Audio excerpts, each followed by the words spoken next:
शोएब रजा हमारे साथ लाइव जुड़ गए हैं। शोएब, कई बड़ी बातें कही है, खास तौर पर कि उनकी पार्टी है, कोई एनजीओ नहीं, और इसके अलावा डिलिमिटेशन बिल पर भी उन्होंने कई बड़ी बातें कही।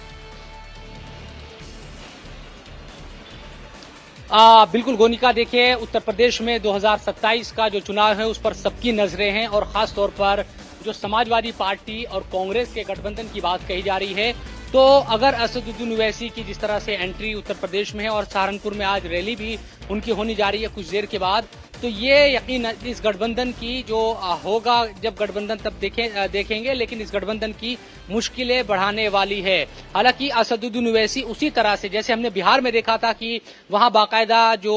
ओवैसी के जो पार्टी के विधायक है अख्तरुल ईमान, वो पूरी मुनादी के साथ ढोल बजाते हुए गए थे और आरजेडी के नेताओं से कहा था कि आप हमारे साथ गठबंधन कर लीजिए, हम बीजेपी को हराना चाहते हैं, हमें साथ लीजिए। वहां तमाम चीजें नहीं हुई थी। उसी तरह से कुछ पूरा जो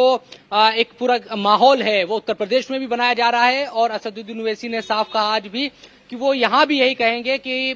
अखिलेश यादव को उनसे गठबंधन करना चाहिए ताकि मिलकर बीजेपी को हराया जा सके। तो अभी असदुद्दीन ओवैसी ये बात कह रहे हैं। हालांकि अखिलेश यादव या समाजवादी पार्टी लगातार इस बात को कहती रही है कि वो गठबंधन नहीं करेंगी, लेकिन अब आगे आने वाले दिनों में, क्योंकि आज ओवैसी की जो रैली है कुछ देर के बाद सहारनपुर में है, 25 को मुरादाबाद में है, माहौल जैसे जैसे आगे बढ़ेगा, रैलियां होगी मुस्लिम इलाकों में, तब क्या रद्दे अमल, किस तरह की जो प्रतिक्रिया है वो समाजवादी पार्टी की तरफ से आएगी, इन तमाम चीजों को देखना बहुत महत्वपूर्ण रहने वाला है। हालांकि 22 में भी चुनाव लड़ा, 24 में भी चुनाव लड़ा, उत्तर प्रदेश में ओवैसी की पार्टी ने बहुत ज्यादा कामयाबी नहीं मिली, लेकिन ये बात सच है, समाजवादी पार्टी के जो मुस्लिम नेता है वो इस बात को मानते हैं कि ओवैसी अगर मुस्लिम इलाकों में अपने कैंडिडेट उतारेंगे तो अगर उनके कैंडिडेट नहीं भी जीते, लेकिन वो इस स्थिति में ला देंगे कि वहां पर समाजवादी पार्टी का जीतना मुश्किल हो जाएगा। ऐसे में देखना ये होगा कि रास्ता क्या निकलकर सामने आएगा। दूसरी बात, चाहे डिलिमिटेशन की बात हो, वन नेशन वन इलेक्शन की बात हो,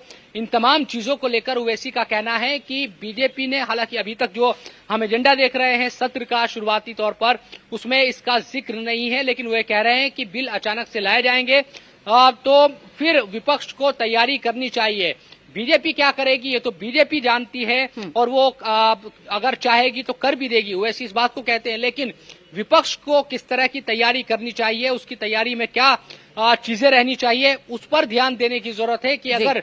डिलिमिटेशन का जो मुद्दा है, पिछली बार भी हमने देखा कि वो पास नहीं हो पाया था, लेकिन अब जिस तरह से टीएमसी, शिवसेना और दूसरे पार्टियों के जो सांसद है उनका झुकाव बीजेपी की तरफ हुआ है। इसके अलावा साउथ से भी खबरें हैं कि कई पार्टियों के जो सांसद हैं उनका समर्थन मिल सकता है या वो गैर हाजिर भी रह सकते हैं। इस तरह की जो बातें आ रही है, उसके बाद ये सवाल उठ रहा है कि क्या इस बार बीजेपी या एनडीए को जो कामयाबी है, शोएब, जो ऑफर दिया गया है, लेकिन क्या वो ऑफर अखिलेश यादव मानेंगे? क्योंकि वो तो कभी स्वीकार नहीं करते हैं कि ओवैसी के साथ गठबंधन करेंगे, लेकिन अगर ओवैसी बड़ी चुनौती के तौर पर यूपी में अखिलेश यादव की पार्टी के सामने आते हैं तो देखना होगा कितना बड़ा डैमेज वो उनको देंगे। और कल जो रैली होने वाली है उसमें देखना होगा कितना हुजूम एआईएमएम को सपोर्ट करने के लिए वहां पर आता है। बहुत बहुत शुक्रिया शोएब हमारे साथ जुड़ने के लिए।